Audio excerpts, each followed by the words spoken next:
Everybody, I want to be the first one to say that this is just such a great way to start the year with technical difficulties. So thank you so much for your patience and bearing with us. And, you know, I think it's a good reminder to all of us how difficult our jobs have become, especially when we're teaching kids in an online format, all the different things that need to be taken into account and the things that can come up, you know, at a moment's notice. So thank you so much for your patience. And I have a presentation here. You should be able to see it. Drew, can you see it? Nope, you'll need to share. Okay, I'll have to go back to screen sharing. Yeah. And there we go. How about now? You got it. All right. You're in. And so this is just a great exercise in empathy, everyone, and grace. And so I just wanted to start off by saying welcome to 2020, 2021. My name is Scott Drew, and I'm your new superintendent. And I've met the vast majority, I think, at this point. But if I have not met you, I certainly look forward to doing that. I have an agenda here for the day, and I'm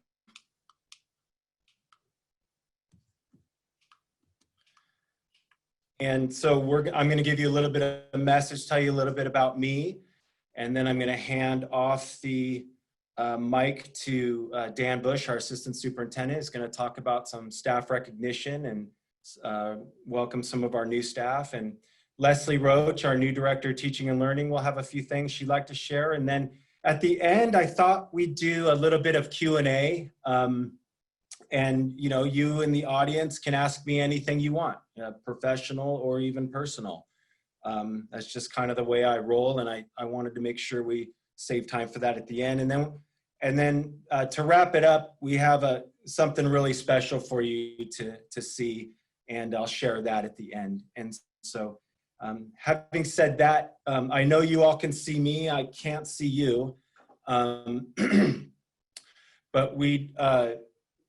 I'll go ahead and start, and I'll talk a little bit about me. And you know, again, you go into a lesson with it perfectly planned, and you know exactly what you're going to say, and then everything crashes, and you're feverishly trying to get back online and all that. So everything that I had prepared has just gone out the window in my mind. So I'm going to tell you a little bit about me. And I'd kind of like to start off by saying that, you know, to this point, I've had an incredible educational career. It's been absolutely amazing. And as much as I'd like to think that it's kind of like a perfect landscape painting, you know, life doesn't really work out that way. So even though I've experienced a lot of success in my career, I have experienced just as much, if not more, horrifying failures. So my life isn't quite like the picture you see. It's more like that. And it's a little bit messy, my journey in education. And that happens to be one of my twin sons. That's Carson Drew there. And that's Cannon. So they're identical twins. And many of you know my story with my two sons. They have severe special needs. They're 100% nonverbal. They're 15 now, and they are partially potty trained. So that's kind of a big win for my boys. And so this ties into kind of my story, because I started out my public education career, of course, as a student like everybody else. And I wish I could say that I came to the education profession because I had such a wonderful childhood and wanted to recreate that. But for me, it was the opposite. I was born extremely and severely dyslexic. There was a point in elementary school where really all I saw on a page were sticks and circles. And I also had severe attention deficit hyperactivity disorder. And so my whole childhood was growing up struggling with that. I have a twin brother as well, and and an older sister, 2 years older, and they were always straight A students, your definition of the perfect kids from an upper middle class family. And then there was me. And so I'm here sitting in front of you as a superintendent now, not because of my wonderful educational upbringing, but because what I wanted to do was to try to help set up systems to where kids don't have to experience what I experienced. And so I spent most of my time in elementary school in the resource room. I was a special education kiddo. And, you know, I was sort of referred to as a special education kiddo first. And one of the things you'll know if you speak to me, that I truly believe that whatever student we're serving in this district is a general education kid first. And that's where it comes from. It's deeply rooted in me and the experiences that I've had. And I went through elementary and middle school, sort of, you know, as your special education student, and never passed a single class until I got to my sophomore year of high school. And that's where I had an Algebra 1 teacher, an African-American woman by the name of Ms. Sims, Myrtle Sims. Myrtle Sims was about 60 years old at the time. And she showed me what it feels like when you feel truly loved. And that changed everything for me.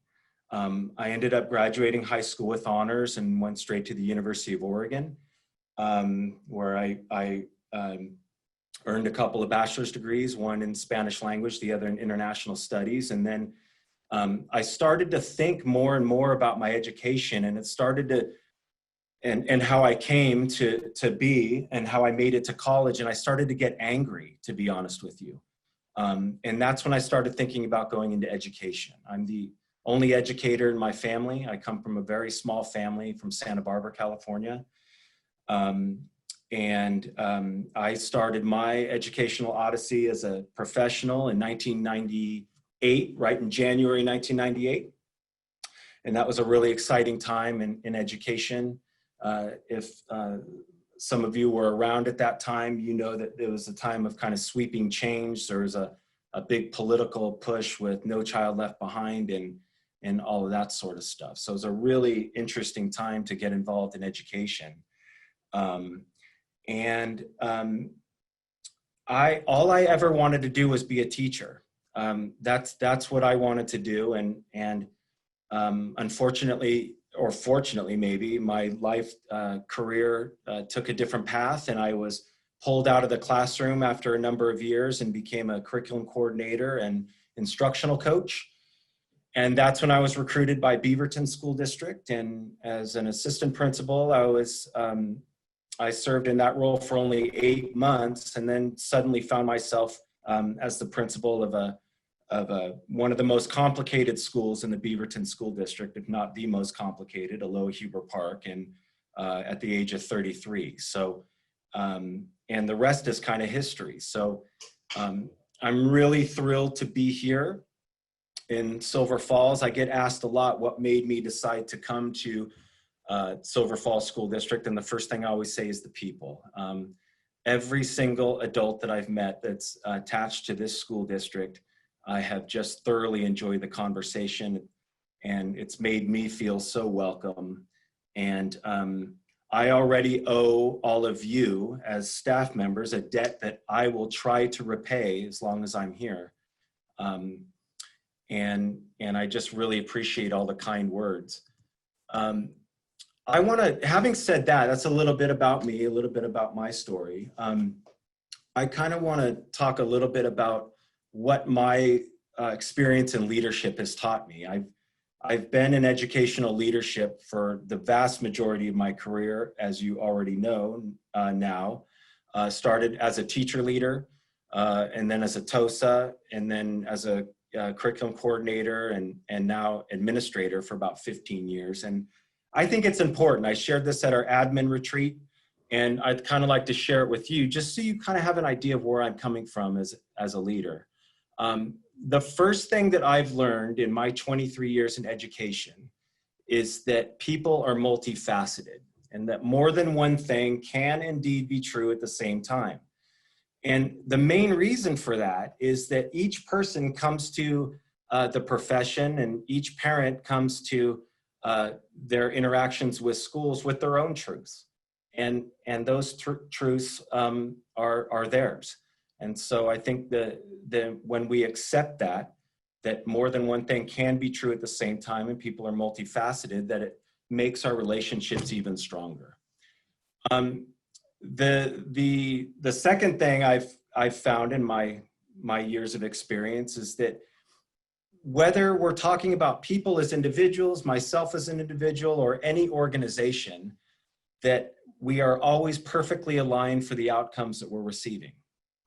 And so as an educational entity, we see data all the time that tells us how well we're doing as a school, and how we are serving our community, and how we are serving different subgroups of kids. And whatever that data is telling us, there's a reason for that. And there's an alignment there. Whether that alignment is good or bad, we're perfectly aligned to receive that outcome. So, most of my career has been spent trying to find where those alignments are, and whether or not we need to do more of that, or take a look and change some things up.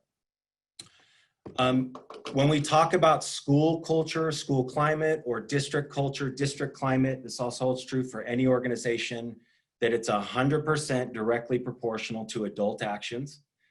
Kids are kids wherever you go. Kids don't make an organizational culture or a climate. That's done 100% by adults, 100% of the time. This one's probably the most important to me as a leader. And this lesson I have seen over the years, and I have been through many different experiences that have been extremely complicated and complex. And through those experiences, I've learned that clan mentality, C-L-A-N, clan mentality kills all progress. And what I mean by that is, when we as Homo sapiens start to feel pressure from external forces, we tend to try to gravitate towards people of like mindset. And then we start protecting our own special interests. And then what normally pays the price is the functionality of the organization and the organization's mission. And so one of the things that I'm really proud of in my career is trying to focus on systems so that everybody understands what the overall goal is of the organization, and then feels good about what they do. So we're not just employees of our school or our school community, but we're now employees of Silver Falls School District, and we believe in the mission of our school district, and we know how our school falls into that mission as well. Trust is our most precious commodity. If I've had the opportunity to talk to you, and I think I talked about 150 employees before I even started on July 1, you will know that trust is a huge thing with me. It's our most precious commodity. Second most precious commodity is instructional time. But without trust, we just can't get anything done. And so I think what you'll find is that the best way that I see building trust is through consistency, through clear expectations, and through us proving to you as staff that we actually do have your best interests in mind when you're not present. And I think you'll start to understand that the more you interact with us. Trust takes time, and this will take a little bit of time, but I just want you to know that I take that very seriously. And then the last thing that I've truly learned in my past 23 years as an educator is that any organization I've worked in actually functions like a professional ecosystem. And so the leaders of those ecosystems have to make sure that everything is healthy. And we understand that whether you're thinking about an employee association or different employee groups or different systems, that all those systems play off of each other. So everything is related to everything, which is actually in fact related to everything. And we need to make sure that each component is healthy, because if it isn't, it infects all the other components as well. So it's a symbiotic relationship between all these different entities and what our ecosystem is, which is Silver Falls. And that's truly how how I sort of see the overall big picture. And so those are just a few things about me as a leader that I've learned that make up a big part of my leadership style. And, you know, I want to kind of end my comments with you by letting you know exactly what my commitments are to you as staff members. You're the reason why I'm here. All of the leaders at the central office who are on my team understand that there's only one reason why we are here, and that is because our job is to serve the staff, because the staff serves the students. And to me, there's only two types of employees when I think about it. There's those who directly interact with kids, and that could be our educational assistants or certified teachers or other. And then there are those who support those who directly teach kids. And that's the way that I like to view sort of our workforce as a district. So my first commitment is that I need you to know that I self-identify as a teacher first. I am a teacher. It's my proudest achievement. And I always refer to myself as an administrator second. I just happen to be a teacher leader who happens to be in the role of a superintendent. But that's how I view the world. My worldview is through a teacher lens, and I can commit to you that every decision that we make will be made through that lens, because our teachers, and when I say teachers, that's those who directly interact with kids, are the most important resource that we have. The second commitment is that I will always model what I expect of others. So whatever I expect, you will always see me modeling that behavior or that strategy that I expect to see. And that's especially true for when I receive feedback from any staff member or colleague, or when I'm giving feedback, right? I will always model the respectful way to give feedback, constructive feedback, and I'll do the same when you give feedback to me. I will always continually strive to earn your trust. That takes time, it takes consistency, it takes being clear with what is expected, and I hope to prove that to you as time goes on. I will, whenever I have an interaction with you as a staff member, if you want to come in and meet with me about an issue that's keeping you up at night, please know that whatever the issue is, what I will commit to is listening to you, being present, and I will always have an open heart and an open mind. It's really important. And to all of you watching, we have hundreds of you watching right now. You know that, or I hope you know that I am always available to you. Again, because you're the most important part of this district, because you're out there doing the hard work every day for our students. And so before I forget, I want to give everybody my cell phone number. And if you have a pen ready, it's 503-382-7768. And again, that's 503-382-7768.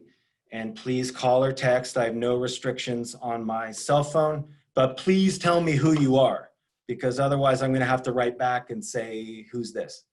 And if you have something keeping you up at night, if you just want to share, you know, a small celebration, or, you know, just to check in, you're more than welcome to text or call me. And if I don't respond immediately, I sure will get back to you. I will only ask our staff in Silver Falls to do something, whether it's a programmatic implementation, whether it is setting up different systems, different supports in place. I will only ask staff to do something that I can also provide the necessary support for. And again, it's looking at the world through a teacher's eyes, that we certainly wouldn't ask a kid to complete a task without giving that child a sufficient amount of differentiated instruction and extra resources to show that they are proficient in that. So just want to make sure that you understand that we do have a lot of heavy work ahead of us. Now's not the time to share all that work, but we will have a multi-year plan going forward that addresses the needs of our strategic plan. And just know that I'll never ask our staff to do something that I can't provide support for. And I got one more here.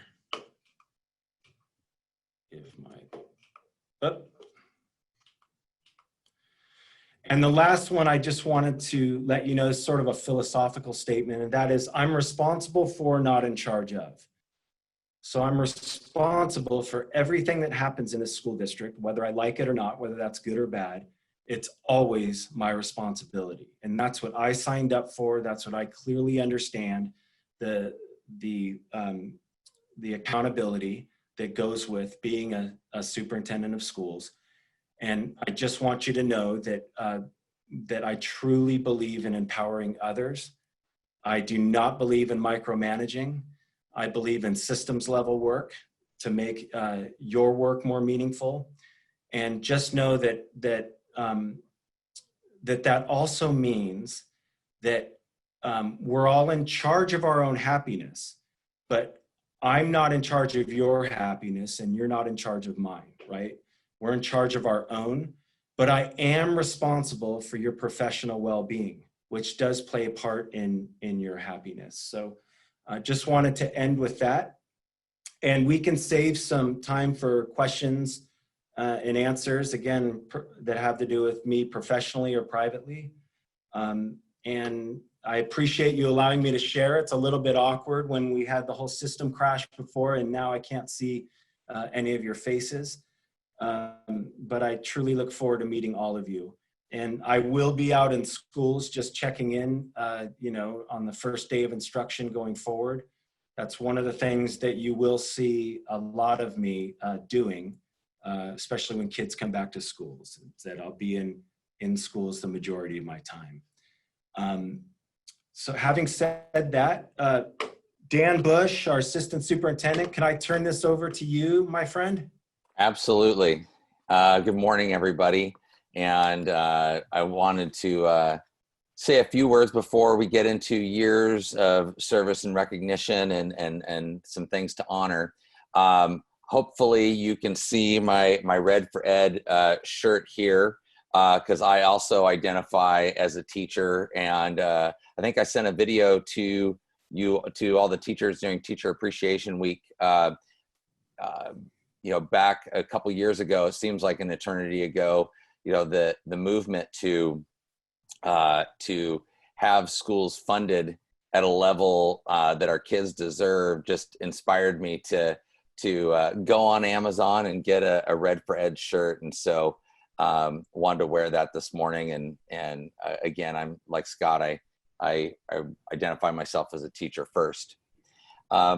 Something Scott said in there that I wanted to, before we jump into, is he talked about the culture piece of the adults indicate the kind of culture we have. And I always believe that you can identify a culture by the things you honor and celebrate. And so that's why, given the fact that a lot of us are remotes, a lot of us are in our homes, you know, it would have been easy to potentially postpone some of the things that we do, but I think it's really important that we continue to honor and recognize folks in various accomplishments that they have earned. And so I'm going to spend a little bit of time reading off some names of people who have served our district in different milestones. And so I'm going to hopefully time this right, because I remember we have this thing called the fox clap. So it's like,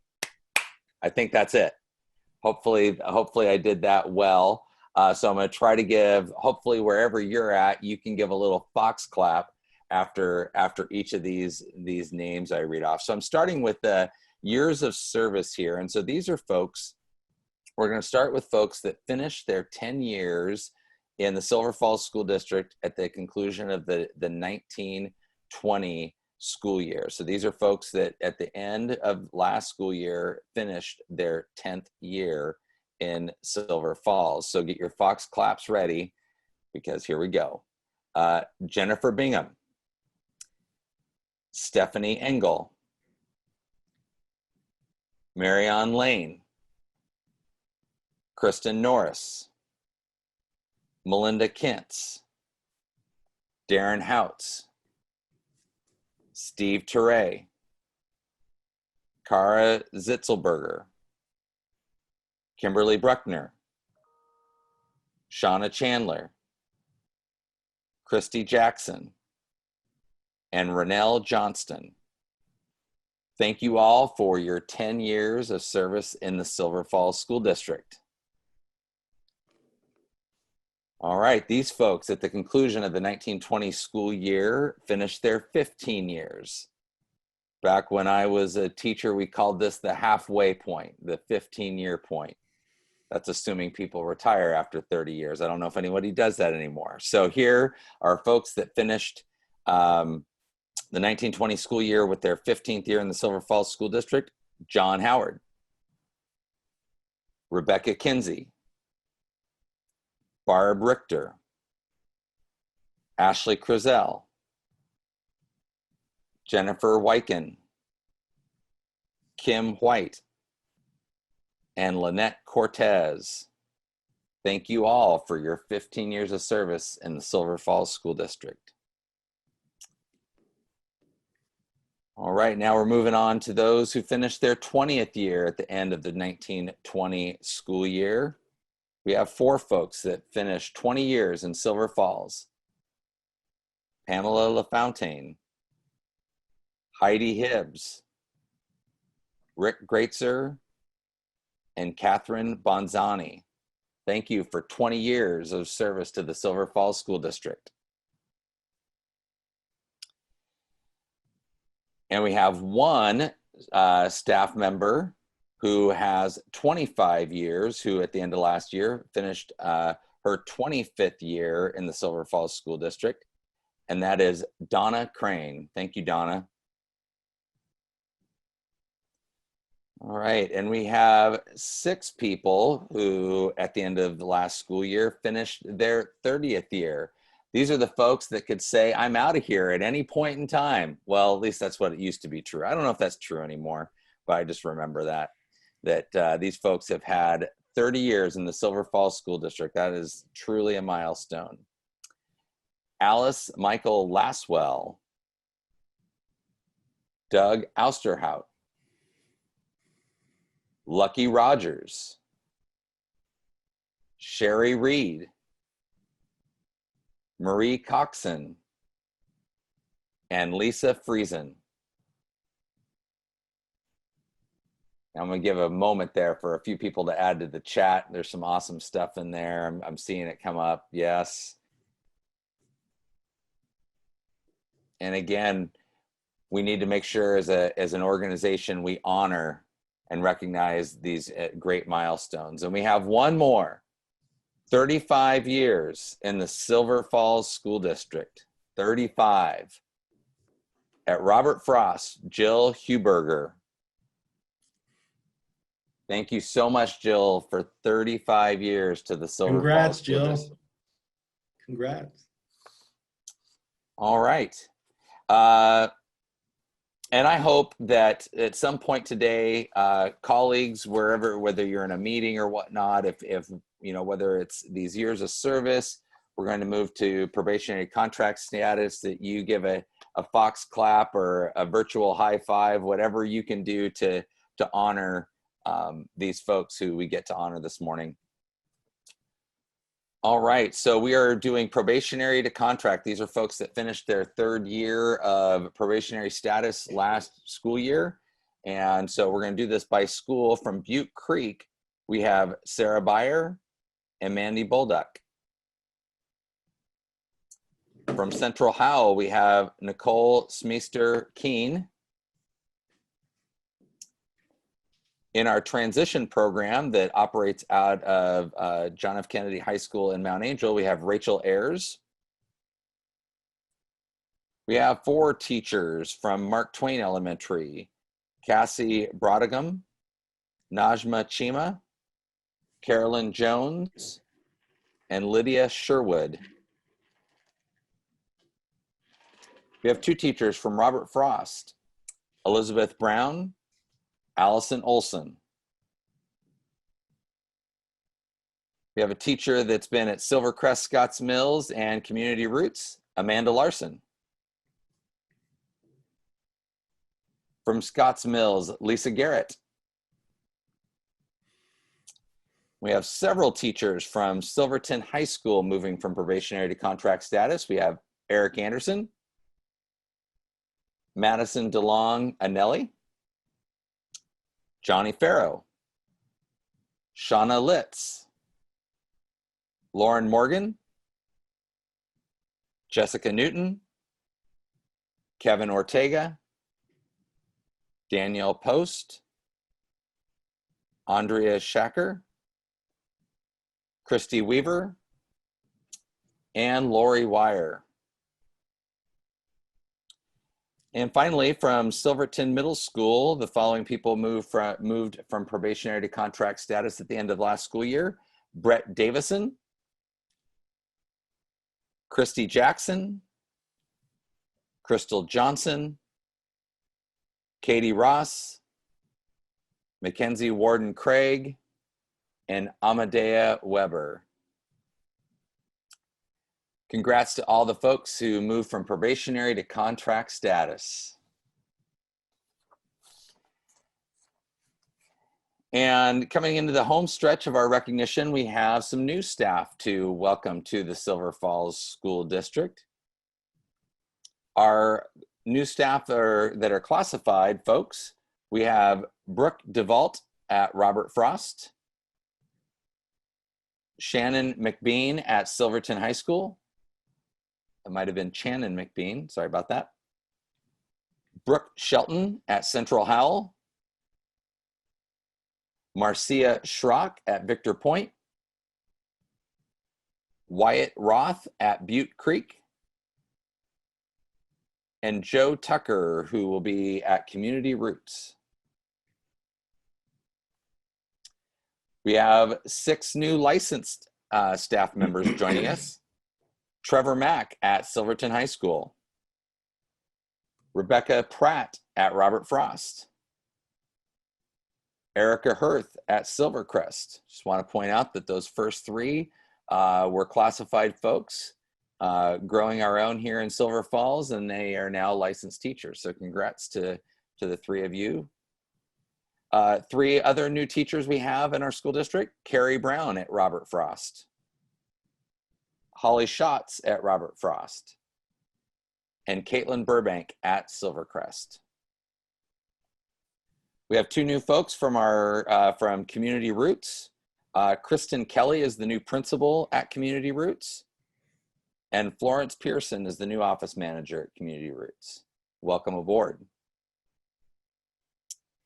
And I want to take a minute, and then I'm going to be handing it over to Leslie Roach. We have some new administrative positions in our district, some familiar names, but some new roles for some people. And so first, Jennifer Hannon, who longtime member of the Silver Falls School District, is launching a revolutionary idea that is now known as the Sequoia Falls Therapeutic Placement Center.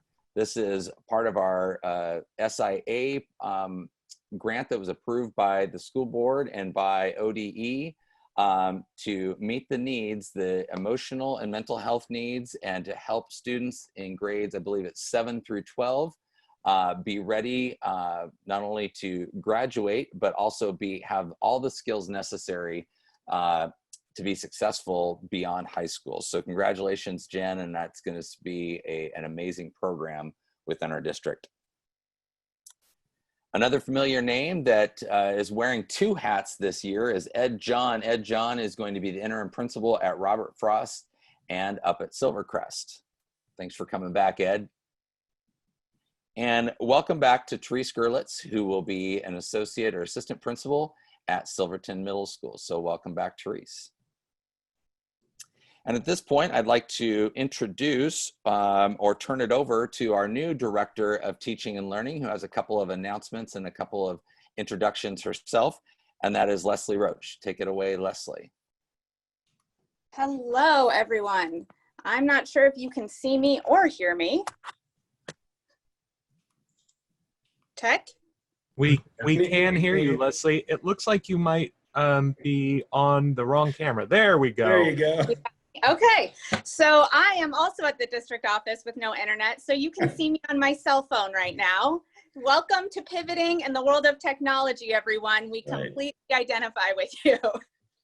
So I just wanted to give a little update from Teaching and Learning. I am so excited to be joining all of you this school year, and we completely recognize that this school year is like none other in history, and we ended the year last year in a way that none of us were quite satisfied with. And so this year we have worked feverishly all summer. Huge shout out to the technology department to purchase and get some really great resources and tools out for all of you to use. And we know as you go through your trainings this week, it is a fire hose of information. That's why we pushed the start date back another week so that we can have some time together to process and to practice and to learn, so that we can do a great job with our students this year in the way that we can. So I thank you all so much for your grace and patience. I've heard that just echoed in the exit tickets every day. I am going through and reading all of your comments, and I just so appreciate all of you. I identify as a teacher. I spend hours planning and training and thinking through this with you. And so if you need to process anything, if you need another thought partner, I am always here for you. And I know you heard Scott say that as well. We here at the central office want to do everything we can to support all of you, because that's our roles this year. So a few shifts in Teaching and Learning as well. Drew Hines has shifted over to work in the Teaching and Learning department to support all of you with Edgenuity and Canvas and the resources that we've purchased this year. So he will be in Teaching and Learning. And so that means that Brett Milliken is now leading our technology team. So we have created some roles, shifted some roles around to help support all of you. And we just thank both of those gentlemen for all of their hard work that they've been putting in over the summer. And you can reach both of them through a help ticket still. So if you have a specific question about Canvas or Edgenuity or the internet or your devices, you can still use a help ticket or call the help desk for any of those questions, and we'll be able to access that information. So I think I'm passing this on to Scott now for a Q&A.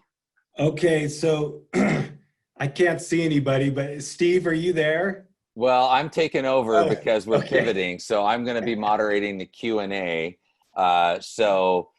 These can be, like Scott said earlier, these can be questions about Scott, leadership. You know, if you get him talking leadership, we could run out of time. So any kind of question, I'm going to moderate here for him. Now, I'm going to tell you, he's got tremendous wait time, like uncomfortable wait time. He uses that with us in our admin meetings. So I'm still working on it. I'm a middle school guy, so wait time's scary for me. So I'm just going to try my best to wait for a question to pop into the Q&A. So someone be brave.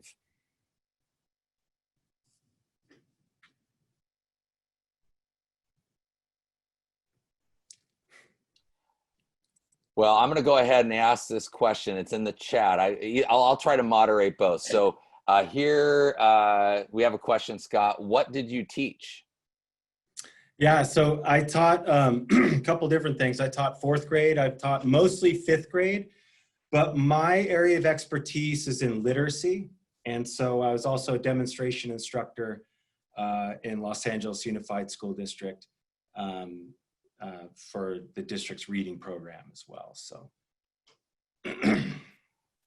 All right. We have a question. Are you a Duck fan? Class of 96, baby.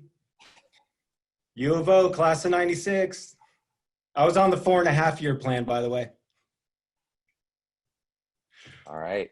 Did you play any sports? And I think that's in general, whether that doesn't have to be at U of O. You know, no, I didn't. I had a very, very difficult time in school, as you all know now. And most of my school career, I felt very isolated and did not feel part of the overall community. And so that just ties in, you know, even more to my story and my background. So. All right. What are your hobbies aside from work? So you all know that I'm a caregiver to my sons now. That takes up a significant portion of my time, but I also lead a book group outside of work. And that book group has grown to about 30 or 40 people now. So I do that. I'm an avid outdoorsman, and the area outdoorsmanship that I truly am fascinated by is primitive bushcraft and primitive fire making. And so I go to the Tillamook rainforest to practice all those skills whenever I get a free chance. Don't have as many free chances now, but that's okay. What book has had a lasting impact on you? Well, from the high school librarian. Yeah, and so I read mostly nonfiction, but I will tell you the book that sort of changed my life, if you will, and that is The Shack.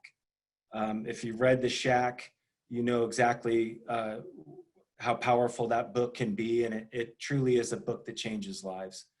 And anyway, I encourage you to read that. Very emotional, first 80 pages, you won't be able to get through without Kleenex, but it's a true story of empowerment and fulfillment and redemption. Great book. What is the most important meal of the day, and why is it coffee? Well, you know, I'm not a big breakfast guy. I don't know if you know that, Dan, but I don't touch anything until about 1 o'clock. And I've just always been that way. So the running joke at every job I've ever been to is, did you know that Scott doesn't eat? And that's not true, by the way. I eat, I sure do. But I just have a kind of a funny way of how my body responds. But I am a coffee drinker, by the way. And if I could find a way to intravenously inject it, I would do that instead of drinking it. So.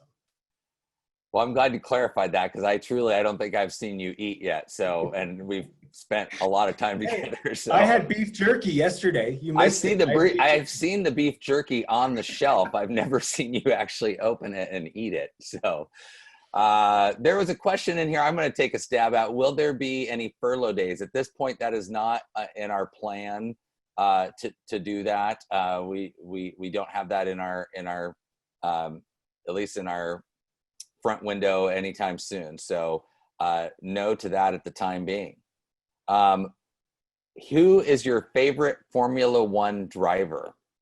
Well, I've got a couple. One is Michael Schumacher, who, if you know, is one of the greatest drivers of all time. He's won 7 championships, but he got into an incredibly horrible skiing accident when he was with his son. So he's very much severely disabled at this point. So he's number one. Number 2 is Kimi Räikkönen, although he needs to retire.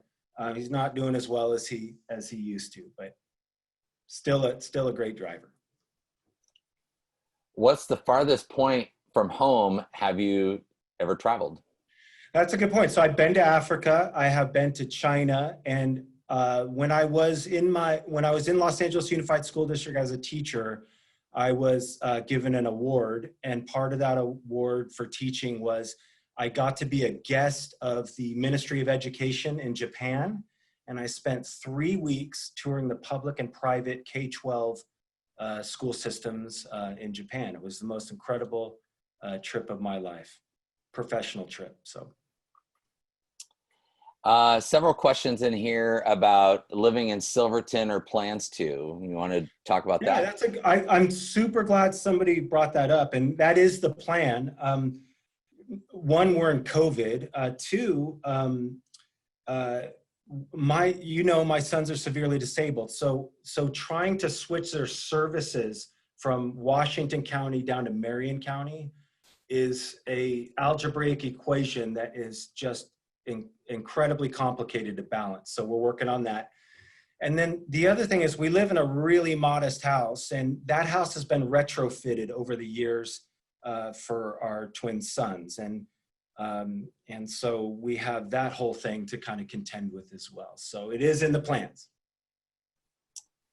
So one for both of us. I'll go first. But do you have any pets? And so yes, my family has a 5-year-old. Not sure what she is, but her name is Smiley. And she likes going for car rides and puppuccinos from Starbucks. So what about you, Scott? I have 2 pets. I have one dog. He's a golden retriever. His name's Outlaw. And I adopted him from Joys of Living Service Dogs. He was career changed. So he's just awesome. He's only 50 pounds too, which is kind of cool to have a golden retriever that's smaller. And then I have a 20-pound, very, very bitter orange cat. He's kind of like a glass of wine, it's a little bit sour going down. But he brings me a lot of joy. I'll put it that way. And life is so much better with animals in it. Don't you think, Dan? Oh, 100%. Absolutely. And so there was a question here, and I'll circle it back to the pets, about your pictures. Do you want to talk a little bit about, Sure. One of the questions was some of those pictures, are those from local spots? Yeah, they're all from local spots. Photography is a very, very personal and used to be a very private hobby. It's just one of the ways I like to express myself. And I only started sharing my photographs back in March, when the staff that I was leading at the time really needed something to hold on to. And so when I would do my daily thoughts with them, I would always share the photographs also. And I did that every single day until the day I left Beaverton School District. And so it's a really rather new thing of sharing my work. But yes, all the photographs that I share in emails out to staff or to administrators always come from, the vast majority are from the area. They want to see pictures of of our pets. So I know I've seen your picture of Outlaw. So I will in some email I will send a picture of Smiley. I will do the same thing. I'll do that this morning. All right. Let's see. I think there. Cole wants to says, hit us with your favorite meal, Scott. Oh, geez. So I mentioned beef jerky. Beef jerky is really good. My favorite meal, well, my favorite type of food is Mexican food. And, and not just the normal typical stuff you'd find, but I like churrasco. I like carne asada. I like all that type of stuff. I'm not too into the rice and beans. It's a little too much carbs for me, but I love the type of grilling that is done in Mexican cuisine. Well, I'm going to add to that because my wife is Mexican, and we have about 24 homemade tamales sitting in our fridge. That's lunch today, everybody. I won't let her know about your beans comment, because she judges Mexican restaurants by their beans. If they taste her abuelita's beans, she says they're legit. But if the beans and she aren't cooks good, in oil, right? Homemade beans too, Scott. So this is why I run. And she cooks those in oil, right? Like the real way. Lard, Scott. Lard, That's why, yeah. That's why they taste so good. That's why they taste so good. All right. Here's a good one. Not that they're not all good, but here's a different one. What are 3 changes you wish you could make to America's school system? Wow. And maybe just one. Yeah, number one, even though it's a hot topic, and I doubt that I could ever touch that in my career, is we need a year-round schedule. That kids need more school, not less. Kids need more adult connections, not less. And so that's absolutely number one. The second is We need to start thinking about education in a holistic sense of creating service hubs for schools where parents can get their needs met as a family, because so much research suggests that even an adult parent having a cavity equals to a certain number of days that students miss throughout the year. So if we could somehow partner the schools with healthcare to get our parents taken care of, because healthy parents and healthy guardians equal healthy kids. Those are my top two. Great. What is your greatest fear? I'll be honest with you. My greatest fear, honestly, is doing this sort of thing. And it's been like that my whole career. I'm comfortable with public speaking. It's something that I've had a lot of practice with, but my biggest fear is being thought of as incompetent. It's a fear almost that I would prefer death over. It's an enormous childhood fear of being teased as a student in the resource room my whole educational career, and being thought of as not smart, being called a slow learner. And that still holds true with me as an adult. I still have a lot of those insecurities, and I think, and what I've learned is that we're all just still little kids. We just happen to be in big kids' bodies. Would you agree with that, Dan? Would you agree? 100%. And so I look at how we don't do what we do for kids because they're kids. We do what we do for kids because it works for all human beings. The only advantage adults have is we have more experience to draw upon. Otherwise, the good practices that we do for our kids in our classrooms work for adults as well. You just have to adjust for the fact that adults have more experiences to draw on. So yeah, absolutely. And I would probably share the same fear of, perception of incompetence is something that's kind of always gnawing in the back of my head here a little bit. So to both of us, what is your favorite music to listen to, or what's your favorite band? Oh, do you want me to go first? Go for it. Go first. Okay. Number one is Van Halen. But Van Halen, and I like them both, Van Halen with David Lee Roth and Van Halen with Sammy Hagar. They're both different sounds. And a close second is Metallica. I saw Metallica 2 years ago at the Moda Center. It was the most incredible event I've ever attended. Live music. Metallica is one of those few bands that sound even better live than they do on album. I knew that was when it was coming. Scott calls, so be careful about the cell phone, giving him your cell phone, because just be prepared. The guy has no off switch, so the texts and phone calls could come in at any time. But we're on the phone. I called him, and he's just like, Dan, question: Van Halen, Sammy Hagar, or David Lee Roth? And I was like, I had no idea that question was coming. And I'm with Scott. I can go both. So my favorite music. So I'm a child of the '80s. So I was a huge Bryan Adams fan from the '80s. Actually, have met him and talked to him on the phone even one time. So that was a highlight. Currently, I listen to a guy named Jason Isbell. He comes from Alabama. And so if you do not know Jason Isbell's music, you should check it out.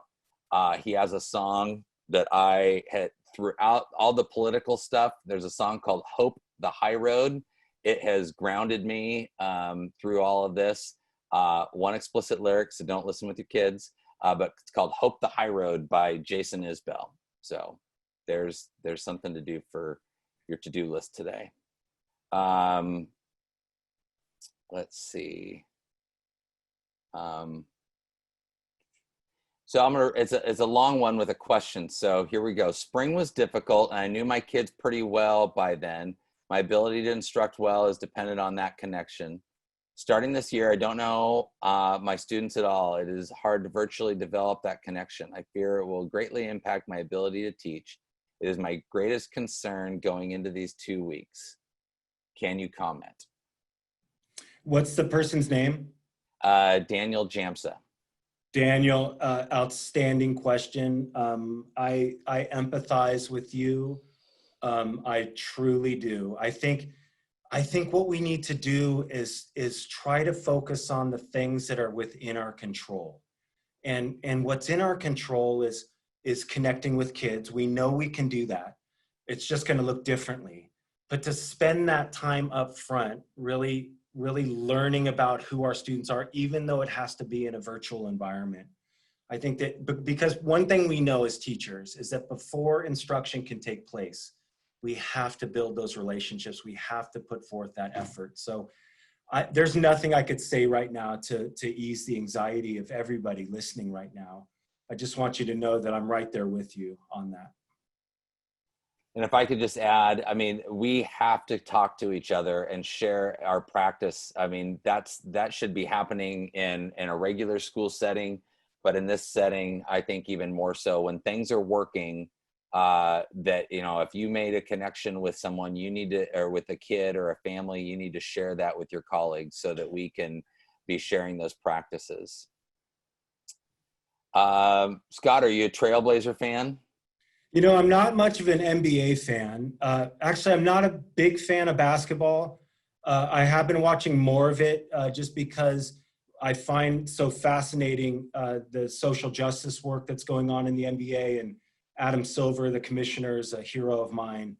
And my uncle has never forgiven me for that. My uncle is a former Oregon Hall of Famer, high school basketball coach, and he doesn't understand why I don't watch basketball all the time. Any non-racing sports that you like to watch? Yeah, I like college football, so I'm a huge Duck fan.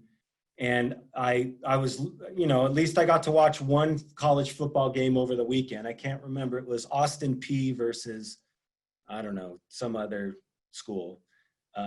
But when the Ducks are playing, you know, normally I'm at home and I'm alone. I don't like to watch Duck games with anybody around me.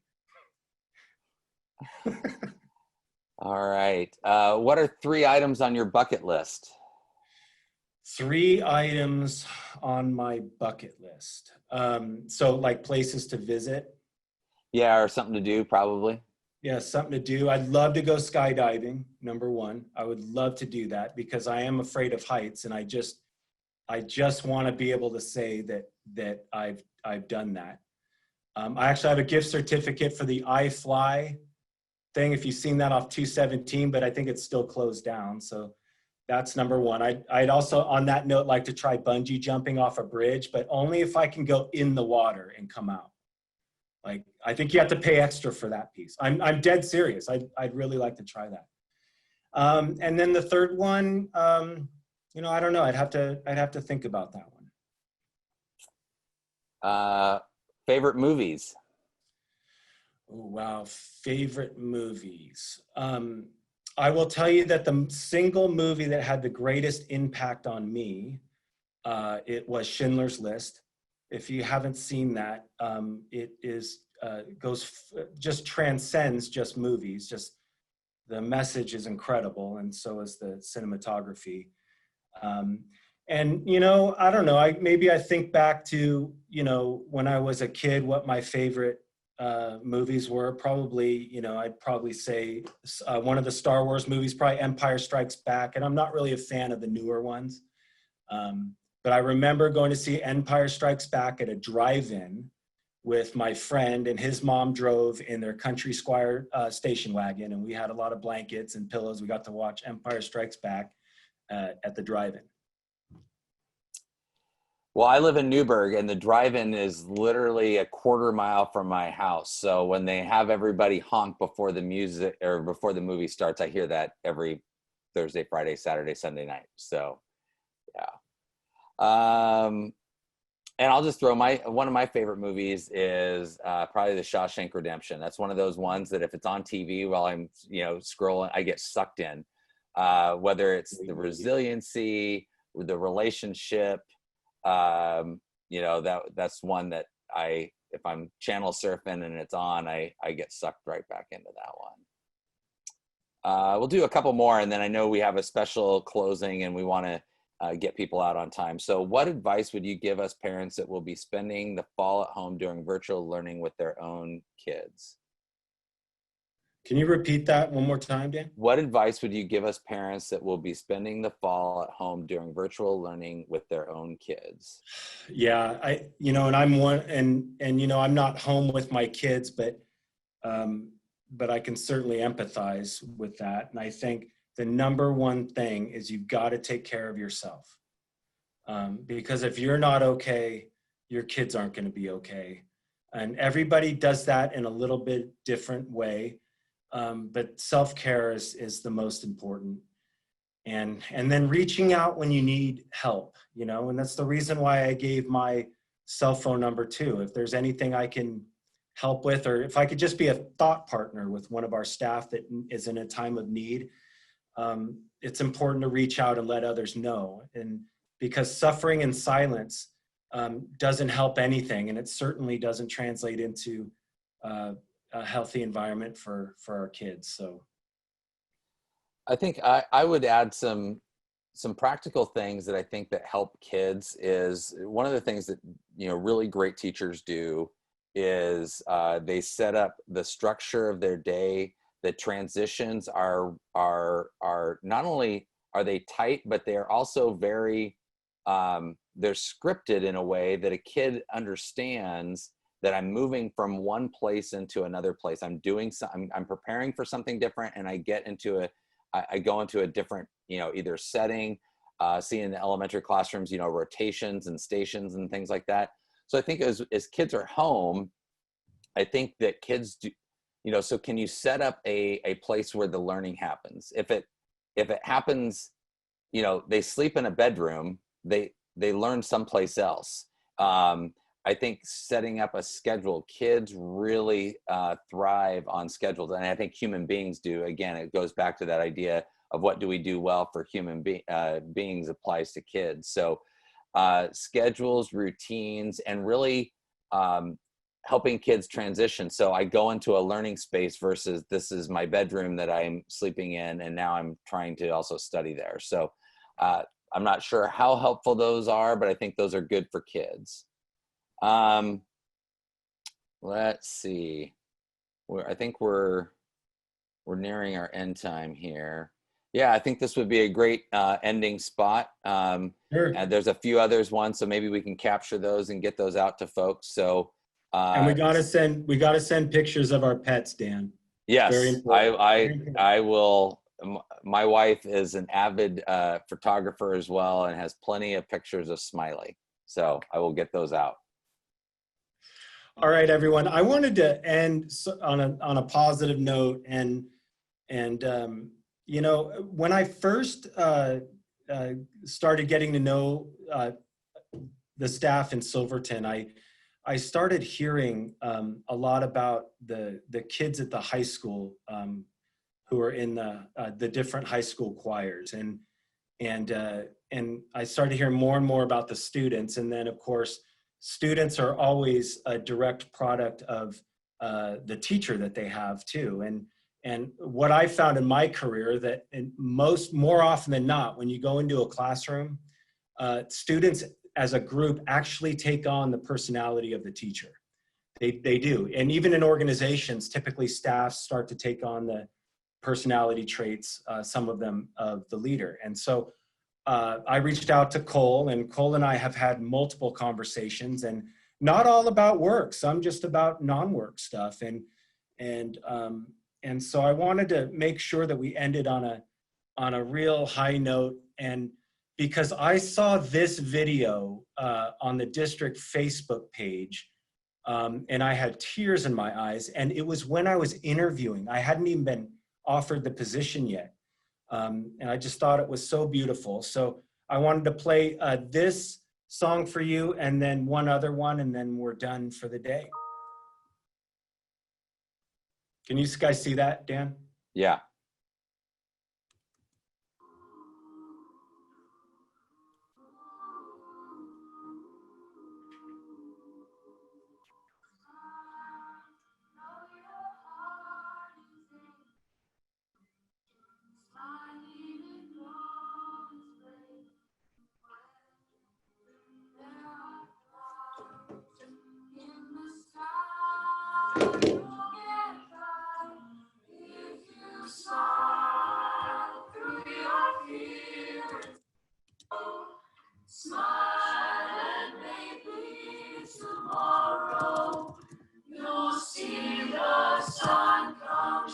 shining through for you.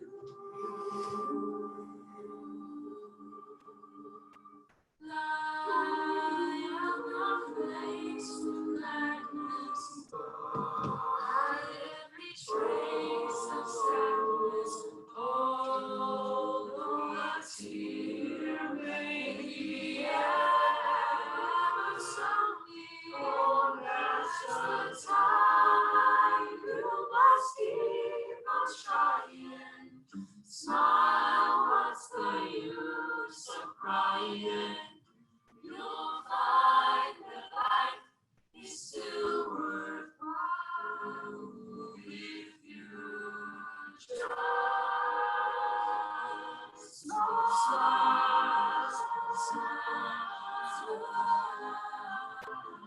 You just smile.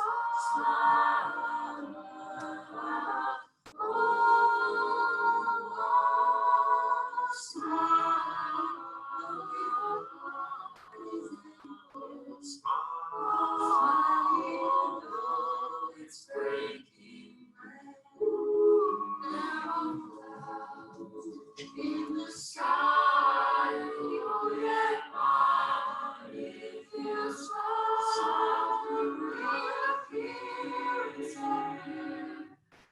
Smile and maybe tomorrow you'll see the sun come shining through for you.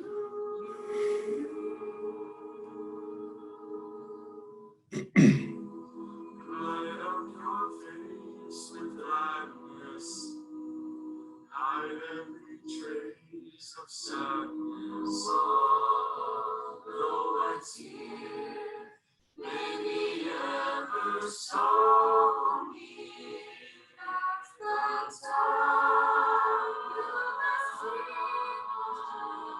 must smile. What's the use of crying? You'll find that life is still worthwhile if you just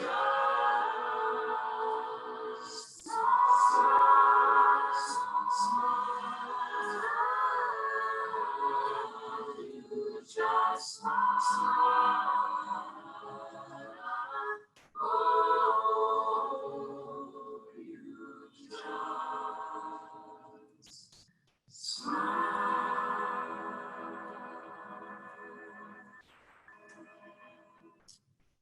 It's just awesome. I want to play this. I want to play one more for you all. And then I wish you all a wonderful day and a wonderful rest of your pre-service.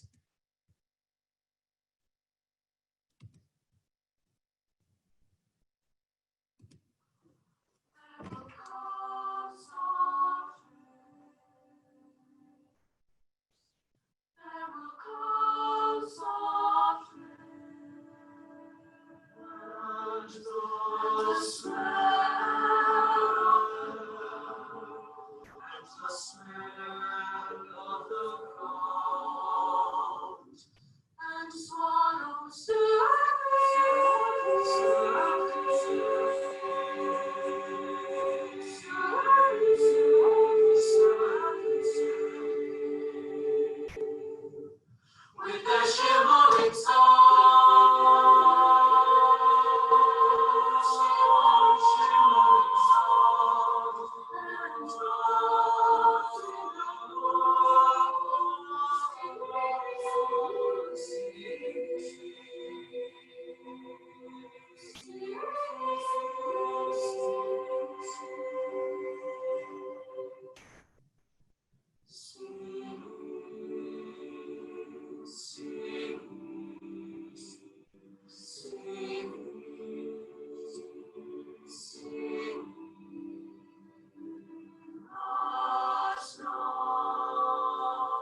What a great way to end this morning, everyone. And on behalf of all of us here at the central office, and I know I can speak for Dan, we can't wait to get out and see your great work. And we wish you all the best. And please reach out to us if there's anything we can do to support your work.